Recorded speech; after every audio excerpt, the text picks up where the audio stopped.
Hello everyone. A lot of people are concerned about how just absolutely flooded social media has become with AI slop imitating the activity and the work of real people. Not only has the general quality of content gone way down, as everyone races to cheat the system by producing as much automatically generated trash as possible, real creators, the people who these AI content generators effectively steal the labor of, are being blatantly exploited, and the viability of actual art, actual commentary, actual analysis is being completely suffocated. In the case of philosophy content, however, the impact is somewhat different. The fake philosophy grift on YouTube isn't new. It existed before AI-generated content was ever in the public discourse. Channels like The School of Life, PhilosophyTube, and Wisecrack, just to name a few, have made bank pumping out flashy, frenetic video essays claiming to explain philosophical concepts and figures and movements for Gen Z viewers. Meanwhile, the actual educational value of that content is usually less than zero. This is because they're in such a hurry to collect that ad revenue, they don't bother to actually research or understand the material themselves first. This has always been a decision that academics can make. Do the hard work of actually contributing to human knowledge, or take the easy road and profit off of human ignorance by pretending to satisfy a need or a curiosity that you don't actually care about satisfying. Now, philosophy, like most academic disciplines, is very hard to do well. It takes a lot of time. And so people who don't really care about struggling with philosophy and just want to live an easy life have often taken to simply plagiarizing the work of others to put out what appears to be rigorous and novel work, but is actually just lifted from somebody else. In fact, we recently caught Michael Burns, formerly of Wisecrack, plagiarizing one of his video essays practically entirely from a book review by a female academic.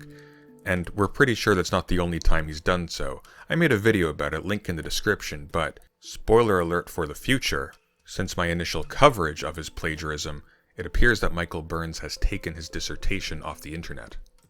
But I digress. The point is that the theft of academic labor and the resulting decline of the quality of academic thought has been a problem long before AI ever came onto the scene. This is just an inevitable consequence of the fact that intellectual content is very easy to falsify and steal. To be clear, this isn't just a problem of theft. Yes, it's always nasty when someone's work gets stolen and somebody else takes the credit, but the societal consequences are actually a lot more serious. For example, in 2024, Harvard University saw its president Claudine Gay step down after a major plagiarism scandal. That same year, Norwegian Minister of Research and Higher Education Sandra Borch stepped down after her master's thesis was found to contain plagiarism. Leading up to his election, Canadian Prime Minister Mark Carney saw accusations of plagiarism from his time at Oxford in 1995. I'm not going to dig into whether these accusations are credible or not here. I just wanted to be clear that this kind of thing is taken seriously enough to attack and sometimes take down government officials with. Now, the reason people do this despite the serious consequences down the line if you're caught, is that academic success is often a major road to economic and social mobility. And so this is also why we have the college admissions scandal, in which school officials and instructors received millions of dollars in bribes to accept underqualifying students who happen to have wealthy parents at the expense of those who didn't. And the results of this are serious, beyond unfairness. College admissions are a limited resource. Gifted young people, people with the competence to succeed and benefit their society, are getting rejected from their futures because somebody with rich parents was able to bribe their way in.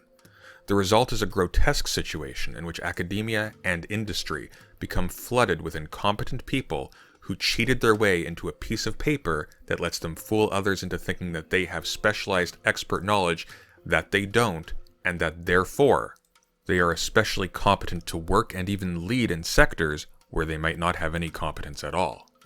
This also serves to exacerbate existing social inequalities by eliminating class mobility, since even the brightest students find themselves squeezed out from environments in which they might have intellectually thrived because rich students who don't even really want to be there cheated their way into their place. Now on YouTube, the situation is no different. Because the judge of what material gets the widest traction is always a general audience that usually doesn't know how to tell good content from bad content, truth from false. Because doing that takes work, channels that flat out misrepresent philosophy are often the most successful. Why? Because they appeal specifically to people who also want to cheat. After all, why read someone hard like Nietzsche when you can just have it pre-chewed for you by your favorite YouTuber while you're doing the dishes? AI hasn't changed this fundamental fact. What AI has done is to automate the process. The result is that not only are we now being inundated with fake, plagiarized content generated by ChatGPT and Claude and the like, the creators who use these engines are becoming even less educated themselves as a result, since unlike the plagiarists of the past, these never even have to read the material they're plagiarizing from. So take this creator, for example, Unsolicited Advice. With over 700,000 subscribers, this is a fairly decently sized channel that's going to be pulling a fairly sizable revenue. Like the channels I mentioned previously, Unsolicited Advice, who I'll hereafter be referring to as Mr. Advice since I find the real name a tongue twister, makes videos claiming to explain philosophy. All of his videos are roughly 40 minutes long, and he publishes with extreme frequency. Which, let's be real, means his scripts are absolutely being generated by AI. And as you might expect, the videos are also very bad. By which I mean, they don't get the stuff they're talking about correct. And if you got your understanding of, say, Nietzsche, from someone like Mr. Advice, who appears to have published the same slop video about Nietzsche at least 7 times over, you will have been misinformed. Mr. Advice also does this with his hands a lot. I think this is the part that confuses me the most. Why is he doing this with his hands? What do these gestures mean? Does it make it Nietzscheer or something? Anyway, this is what we get from Mr. Advice's explanation of Nietzsche's Genealogy of Morality, which is broken up into 3 sections corresponding with the 3 essays that make up Nietzsche's book. This one is literally titled Good People Are Weak, and the thumbnail says, Good People Are Liars.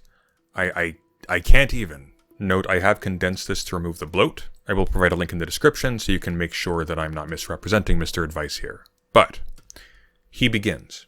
1. Ressentiment and morality. For Nietzsche, slave morality is the moral system inevitably cooked up by powerless people in response to their own helplessness. For him, one of our primary human needs is a feeling of personal power. Nietzsche thinks that these slaves had basically no power over the physical world, and that they didn't really have the ability to self-overcome either. So they are initially deprived of any feeling of power, but they find this totally intolerable. So they must deceive themselves into thinking that their powerlessness is both freely chosen and a fundamentally good thing. That is, they start to recoup a sense of power in their imagination. They also begin to hate the powerful for the way that they can dominate those beneath them, and so they condemn the powerful and all the attributes of the powerful as evil. This potent mixture of unconscious drive and emotional hatred is what Nietzsche calls ressentiment, or just resentment.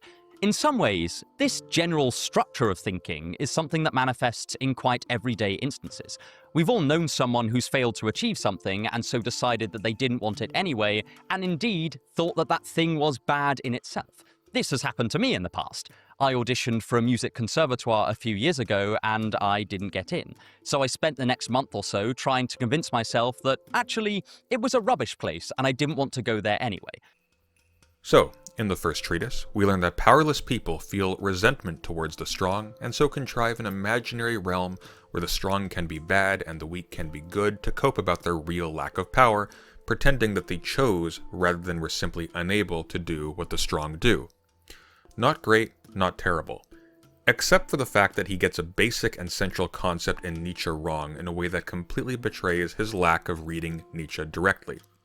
Ressentiment in Nietzsche, despite having the identical spelling in French, is not identical with resentment as we use it in English. This is something that any decent introduction to Nietzsche will be careful to emphasize.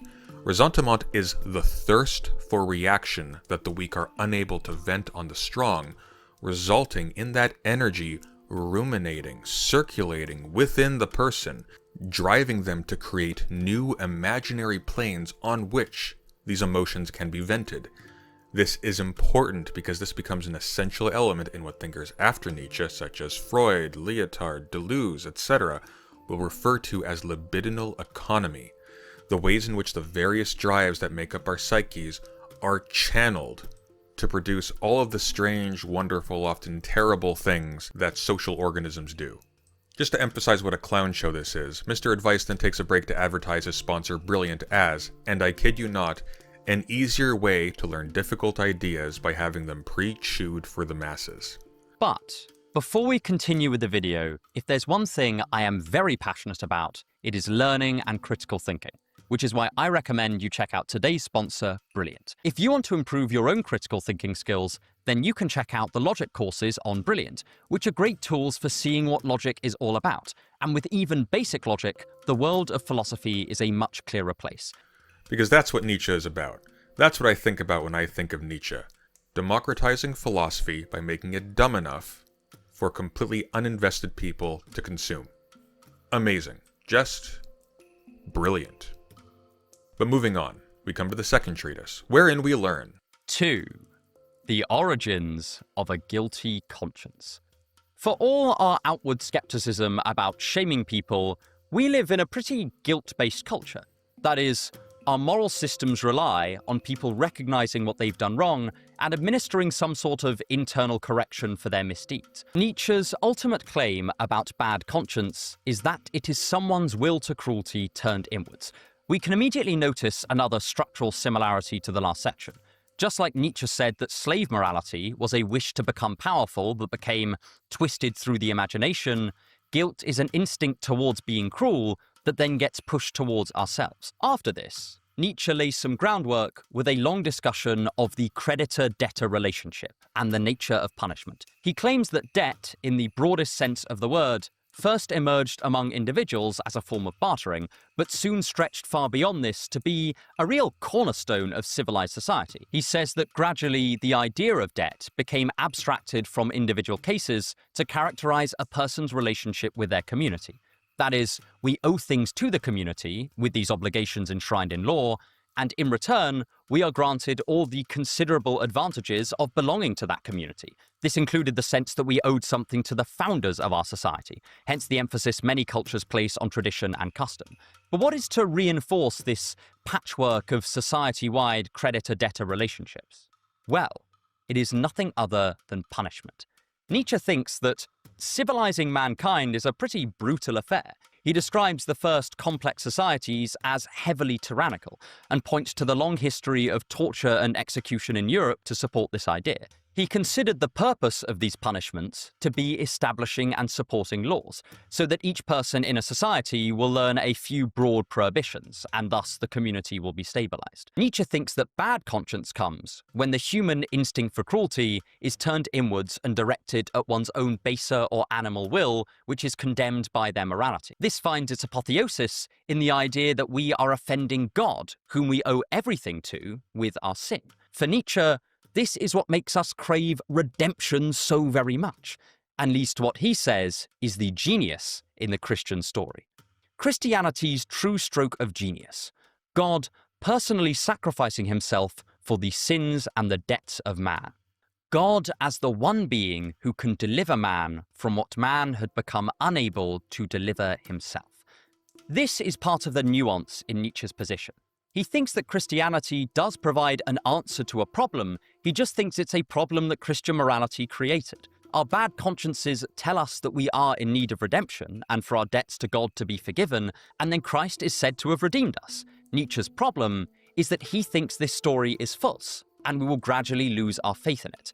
And as we do, we will simply be left with a bad conscience, but nothing to alleviate that conscience. We will feel in need of redemption with no one to redeem us. Okay, so what I'm getting is that exchange and the idea of debt got abstracted into feelings of debt towards the founders of our societies, and this is why so many cultures care about tradition, and then punishment is used to enforce creditor-debtor relationships, and then we develop guilt when we turn the cruelty of punishment inwards at ourselves for failing to live up to our morality of not being strong, and then Christianity tells us a story that helps us get over it, but then we lose faith in religion, so we're left with the guilt but no solution, but also the guilt was caused by Christianity, so it's the solution to itself. I think whatever AI Mr. Advice was using was breaking down at this point.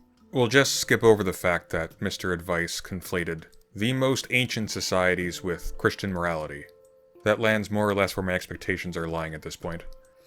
Anyway, apparently, we need to love life, and when Nietzsche talks about wars and pains, he's just being metaphorical. If we did learn to let go of our bad consciences and organize our instincts, would we actually attain a natural love for life, or would we find this existence unfulfilling? Nietzsche describes the kind of person he's talking about at the end of the essay. Man has for too long regarded his natural inclinations maliciously. We need spirits of an altogether different sort. Spirits strengthened through wars and victories, for whom conquest, adventure, danger, even pain have become needs.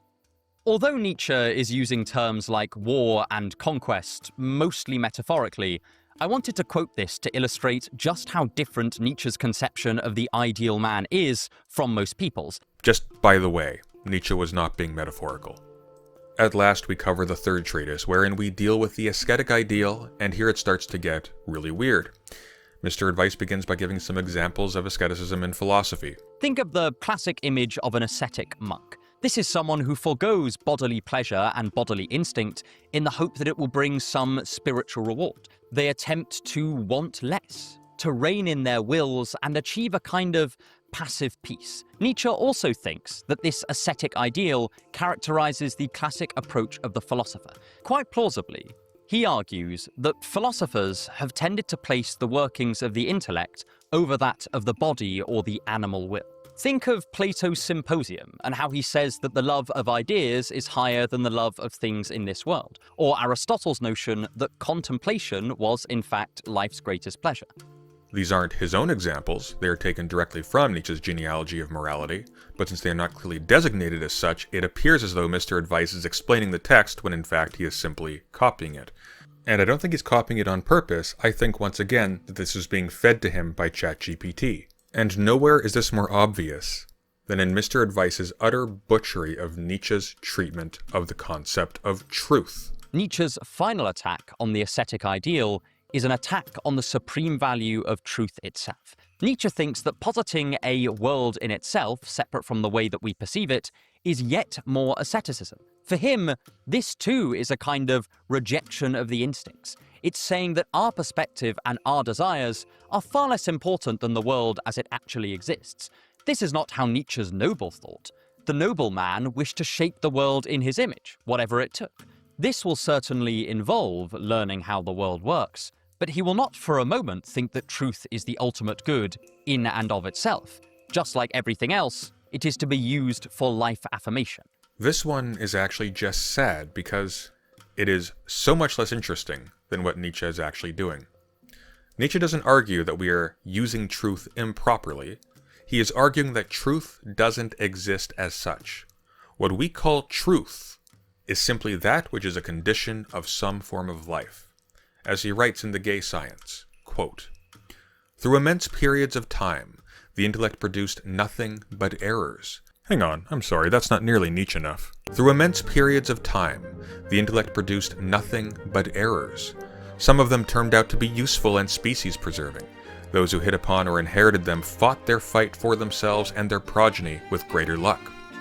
Such erroneous articles of faith, which were passed on by inheritance further and further, and finally almost became part of the basic endowment of the species, are, for example, that there are enduring things, that there are identical things, that there are things, kinds of material, bodies, that a thing is what it appears to be, that our will is free, that what is good for me is also good in and for itself. Only very late did the deniers and doubters of such propositions emerge. Only very late did truth emerge as the weakest form of knowledge. It seemed that one was unable to live without it, that our organism was geared for its opposite. All its higher functions, the perceptions of sense, and generally every kind of sensation worked with those basic errors that had been incorporated since time immemorial. Further, even in the realm of knowledge, those propositions became the norms according to which one determined true and untrue, down to the most remote areas of pure logic." Unquote. And just as a cherry on top, consistent with his radical misreading of Nietzsche's understanding of truth, Mr. Advice ends his video on just the most horrifically ChatGPT way imaginable. The Genealogy is a landmark work in the history of philosophy for a whole host of reasons, but if I were to pick one out, it would be this. Nietzsche attempted, at a philosophical, historical, emotional, and rhetorical level, to make the reader see their value system as not just flawed, not just as having bad aspects, but as being totally and utterly repellent. This is part of what makes the genealogy a polemic.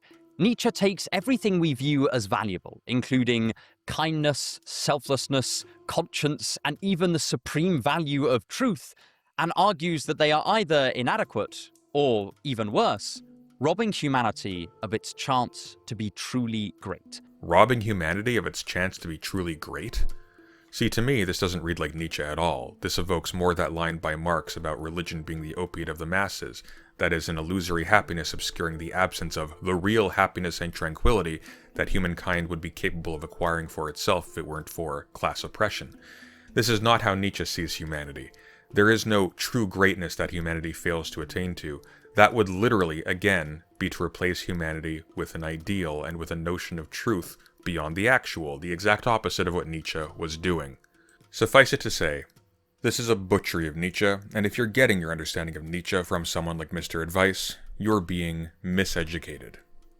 As an aside, just because this annoyed me, Mr. Advice had the temerity to tell us in this video that he's taking his interpretation, quote-unquote, of Nietzsche from the work of David Owen. Before we get started, I just want to acknowledge that my interpretation of Nietzsche here is heavily indebted to the scholar David Owen, and I'll be drawing on his work throughout this video. Now, I like David Owen. He wrote a great book on Nietzsche and politics, and he helped edit the Hackett edition of Max Weber's Vocation Lectures, which, by the way, is the best version in English you can get. I found it weird that Mr. Advice takes the effort to mention that his fairly straightforward, if error-filled, breakdown of the Genealogy of Morality comes from David Owen's work, when he doesn't give any indication as to what part he actually got from Owen. And on inspection, if you're familiar at all with David Owen's work, it doesn't appear that Owen could have informed anything in particular of what's said in Mr. Advice's video. What this leads me to believe is that Mr. Advice never consulted any of David Owen's work at all. Instead, David Owen was probably just a reference plopped out by ChatGPT when Mr. Advice was using it to generate his scripts. I noticed, by the way, that he also randomly references Bernard Regenster. Bernard Regenster, in his interpretation, argues that nihilism, for Nietzsche, is not simply an abstract loss of values, but a loss of felt significance to life.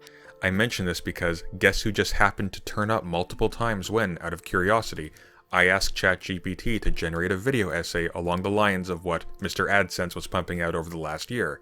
By the by, ChatGPT reads Reddit. Now, a lot of people go out of their way to defend this kind of content, and I sort of understand why. These creators specifically design their content around their personas. Far more than educating you, they are concerned with making themselves a source of pleasure and comfort for the viewer.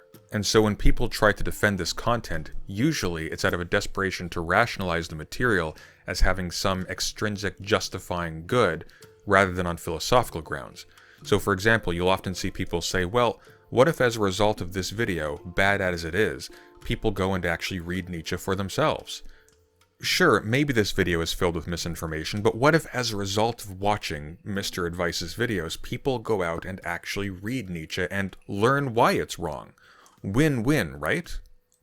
I used to think this way myself, because, yeah, at least viewers are now sort of aware of Nietzsche, right? Maybe they will go read it for themselves afterwards.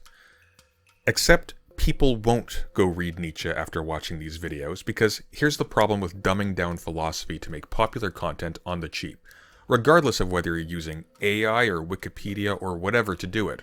By misrepresenting and dumbing down the material, you don't just misinform people about philosophy, you make philosophy boring. Think about how lame the presentation Mr. Advice gave is. Like, really?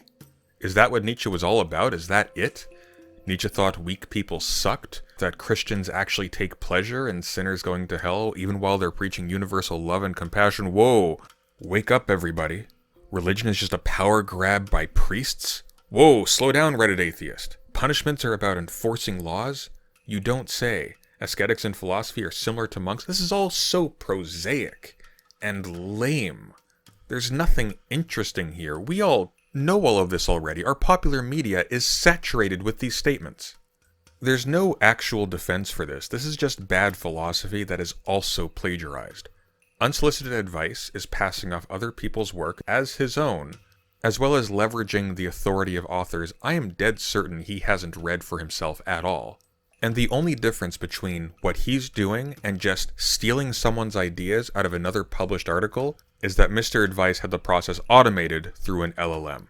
And on top of this, he then abuses his audience's goodwill by misleading viewers into thinking that by donating to his Patreon, they are financially supporting original educational content. We've seen a lot of creators do this. PhilosophyTube does this. Michael Burns did this, who again blatantly plagiarized his content in the old school way by just lifting research, arguments, and quotations manually from someone else's article. And now here we have Unsolicited Advice doing the same thing. It's not just gross, it's predatorily taking advantage of people's goodwill and their desire to help people produce good things, to enrich himself at everyone's expense. Because now, that money isn't going towards someone who produces original philosophy content. It's going to the cynical, exploitative, AI-generated slop mills that are these channels. Abandon all hope, ye who would seek philosophy here, or even just some minorly original work. Now, the point I'm trying to emphasize here is that this content is not harmless. Besides conning people into giving money to what they are tricked into believing is an educational project by a young person who just loves knowledge, and spreading misinformation so that those same viewers leave knowing less than when they started watching, it also misleads viewers so that otherwise inquisitive people never go on to think it might be worthwhile to check out the work of people like Nietzsche for themselves. As a result, these people lose out forever on something that might have been a genuine game changer for how they think about their place in the world and what they want to do while they're here. It also habituates the creator to do the same. Why would someone like Unsolicited Advice ever actually bother to engage with philosophy when he can just live easy pumping out slop that he doesn't even review? A universe of wonders bought with many sacrificed lives is being foreclosed to these people forever, and I find that extremely sad.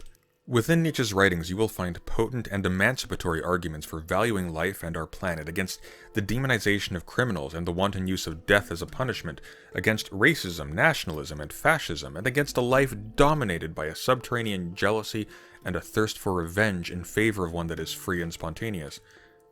All of this is being stolen from people. This isn't just bad philosophy, this isn't just AI slop, this is anti-philosophy, anti-education, and it is so incredibly saddening to see that people are defending it because it makes them feel good. I mean, I get it. I listen to content on YouTube for comfort as well, and it's hard to be harsh with someone whose voice and face you come to associate with routine, with comfort, with safety, with home. And all the better if what you're listening to is more than just a leisurely pastime, but also a method of self-improvement, right? After all, we're learning while we listen, aren't we? We're not just wasting time, we're doing something productive. Nietzsche had a lot to say about comfort. Comfort is insidious. And to conclude this video, I'm going to tell you one of Nietzsche's actually most dangerous ideas. One of his most uncomfortable ideas. Because believe it or not, Nietzsche was a little more interesting than strong guy actually good, weak guy actually bad. This is from the Genealogy of Morality. Quote, "The evolution of a thing, a practice, an organ, is accordingly least of all its progresses toward a goal, even less a logical and shortest progresses achieved with the least expenditure of energy and cost.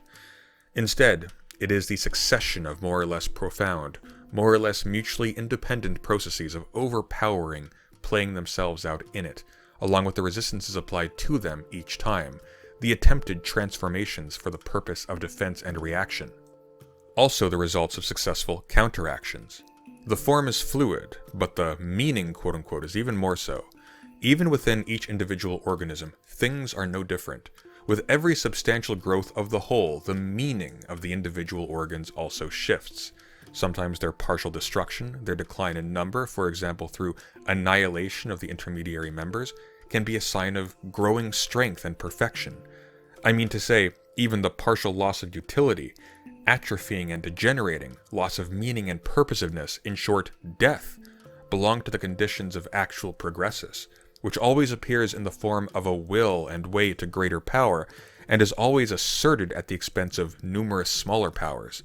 The magnitude of progress, quote-unquote, is indeed measured by the mass of whatever had to be sacrificed for it. Humankind is a mass sacrificed for the flourishing of a single stronger species of human. That would be progress. Unquote. See what I mean about how Nietzsche wasn't being metaphorical when he talks about wars and suffering? So just to emphasize, when Mr. Advice says something like, Nietzsche says that in the proper treatment of drives like the will to power, we will find the kind of instinctive love for existence that Nietzsche assigns to the nobles. We will organize our wills into a coherent whole, just like the sovereign individual. This is garbage, and the opposite, actually, of what Nietzsche's talking about, which you would know if he'd actually read him. Also, this is not at all what the will to power is, or how you should talk about it. Nietzsche is playing in some very strange territory with this language of the will to power, since a very great part of Nietzsche's insights rests on the idea that will as such is illusory. I will probably explain this in a future video if there's demand for it. Suffice it to say that the will to power is not a thing that we as actors in the world have to treat properly or can treat improperly as if it was a pet or a substance or a body part. The will to power is closer to energy itself. See, for Nietzsche, the problem isn't simply that religion and morality are reactive forces which prevent us from realizing our flourishing as a species. The priest doesn't simply manipulate the ressentiment of the weaker classes, he provides ventilation for the destructive drives, building pressure within them away from society itself, so that that society isn't overcome by them. And again, you have to think of this in the most physical terms, as energy that needs a place to go. The life of a society is like any other form of life, and that comparison goes in both directions. We humans, as organisms, are not individual things in Nietzsche's thinking. Rather, we are multiplicities. That is to say, we are arrangements of things. In fact, arrangements of things. As Nietzsche conceives us, every human being, every life form, is a whole society of drives in itself. And these drives fight with each other and tyrannize over each other in the same way individual humans in society can. We need untruth, erroneous ways of viewing the world in order to keep these drives in line, to keep them from destroying the community. Far from conceiving of truth, quote-unquote, as having a proper use, it is untruth that for Nietzsche is a condition of life itself. I really like how philosopher Daniel W. Smith explains it. Quote, Nietzsche's entire critique of traditional metaphysics, his critique of logic, of the categories, of the ego, of religion, is undertaken from the perspective of the libidinal economy of drives. But this is where the question of morality, political economy, comes in for Nietzsche. Drives differ from instincts. Instincts are predetermined. Hawks fly, lions hunt, beavers build dams, whereas drives are not. Humans, says Nietzsche, are undifferentiated animals. Since the drives are not completely determined, one of the functions of morality is to establish an order of rank among the drives or impulses. As Nietzsche writes, wherever we encounter a morality, we also encounter valuations and an order of rank of human impulses. Now one, and now another human impulse and state held first place, and was ennobled because it was esteemed so highly. Consider any list of impulses. They are almost immediately categorized as virtues and vices. Industriousness is a virtue. Sloth is a vice. Obedience, a virtue. Defiance and insubordination, vices. Chastity is virtuous, promiscuity a vice. These days, not smoking is a virtue. Smoking is a vice. When Nietzsche inquires into the genealogy of morality, he is inquiring into the conditions of any particular moral ranking of the impulses, why certain impulses are selected for, and certain impulses are selected against. Unquote. What this means is that what we call sickness is really just the overcoming of the collectivity that is ourselves by one or some other of the various drives within us over the rest. And isn't this how life evolves and advances anyway? Nietzsche refers back to Darwin frequently. The upshot is that to long for the end of sickness, for the end of this struggle, is not to long for the increase of life, but its opposite. And to conflate the two is to long for the end of life itself as if that were the highest good. But our happiness, our comfort, our enjoyment as individuals, what, Nietzsche seems to ask, should life itself in general care about this? We, with all of our gifts and abilities, would not be here but for the extinction of unfathomable numbers of whole species, not to say anything about the unfathomable number of individuals, and we will not be the last to come and go. In Twilight of the Idols, Nietzsche writes, quote, "Concerning life, the wisest men of all ages have judged alike. It is no good. Always and everywhere one has heard the same sound from their mouths, a sound full of doubt, full of melancholy, full of weariness of life, full of resistance to life. Even Socrates said, as he died, 'To live, that means to be sick a long time. I owe Asclepius the Savior a rooster,' unquote." And to be sure, in more ways than one, Socrates does owe Asclepius, who is the god of healing, a rooster. The priest isn't just a manipulator of ressentiment for Nietzsche, he is also a doctor. He keeps the sick alive and comfortable and helps vent their ressentiment at targets other than society itself, so that society can continue to function, and so that the strong can continue to reap the benefits. This, by the way, is very similar to how Machiavelli talks about the ruling of a state in terms of the balancing of different classes against each other, as analogous to the balancing of humors in medieval medicine, with its leeches and such. By the way, stay tuned for a future video on Nietzsche and Machiavelli's The Prince, but the point is this. The scandal for Nietzsche isn't that Socrates was sick. It's that this exemplary, light-seeming person revealed himself in the end to be miserable with life, and wanting to vent his revenge on it by saying good riddance to it with his last words. From the Gay Science, quote, "I admire the courage and wisdom of Socrates in everything he did, said, and did not say. This mocking, lovesick monster and Pied Piper of Athens, who made the most audacious youths of Athens tremble and sob, was not only the wisest chatterer of all time, he was equally great in silence. I wish he had remained silent also in the last moments of his life. Perhaps he would then belong to a still higher order of minds. Whether it was death or the poison or piety or malice, something loosened his tongue, and he said, 'O Crito, I owe Asclepius a rooster.'" This ridiculous and terrible last word means for those who have ears, "O Crito, life is a disease." Is it possible that a man like him, who had lived cheerfully and like a soldier in plain view of everyone, was a pessimist? He had merely kept a cheerful demeanor while all his life hiding his ultimate judgment, his inmost feeling. Socrates suffered from life, and then he still avenged himself with his veiled, gruesome, pious, and blasphemous saying, "Did a Socrates really need revenge?" Unquote. See, even those parts of humanity that Nietzsche looks upon with an evil eye, as he puts it in various places, play their part in facilitating growth and progress. When Nietzsche begins with the Genealogy of Morality by saying that he wants to interrogate what morality is actually good for, he means that sincerely. He thinks morality is there because it serves some sort of life form. Something is able to live because of morality, and that is why it came into being and persists.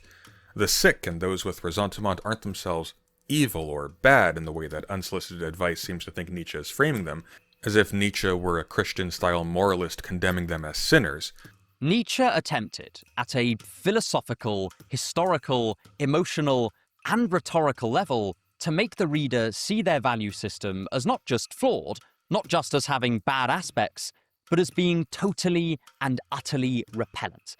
That would be to talk about ressentiment with ressentiment, which is dumb. Rather, the danger for Nietzsche is that allowing the conflation of the avoidance of pain with goodness itself, and the pain of inequality with evil itself, is that the end result is a conflation of the good with the cessation of that which is an essential part of life. Pain. Life is pain, Highness. Anyone who says differently is selling something. To make an essential part of life the enemy is to make existence itself the enemy. It is to make the end of all things good. That is the danger of nihilism. Not that it hurts, but precisely that it doesn't. To be on the side of comfort is not to be on the side of life. Which brings me back to the philosophy grift on YouTube. Its shameless misrepresentation and indeed theft of other, better people's labor, and how it turns philosophy into something fake and dead. People don't let this slide because they want to be misinformed. Rather, people are willing to be misinformed and to defend misinformation because the purveyors of that misinformation, people like your PhilosophyTubes, your Michael Burnses, your wisecracks, people like Unsolicited Advice, these people have made themselves into sources of familiarity and comfort for their viewers. And to come to terms with the fact that something that brings you great comfort is actually very bad is very uncomfortable. But we need to be a little bit uncomfortable. We need to start holding people to standards because the real thing, actual philosophy, actual thinking, is so important, probably now more than ever in our history. Our freedoms at a global scale are being eroded because people don't think about, much less understand, how their emotions work, how their beliefs work, how they relate to each other. By unwittingly placing comfort over real engagement with the discomfort that is the real world, that is life, will cost us everything. Behind the destruction of our freedoms lies the destruction of our planet. One of the major things our freedoms are being dismantled to obscure. The complacency bred by superficial engagement with philosophy, which is at least partially the attempt by humans to interrogate and understand the stakes involved in our existence, is a disaster for us as a species, maybe a fatal one. We need to stop being complacent about these kinds of pseudo-philosopher content creators. They aren't just taking money from unwitting viewers. The case can easily be made that they are happily partaking with the rest of capital in the looting and the destruction of the human environment and indeed the human spirit. As always, thank you for listening, and take care.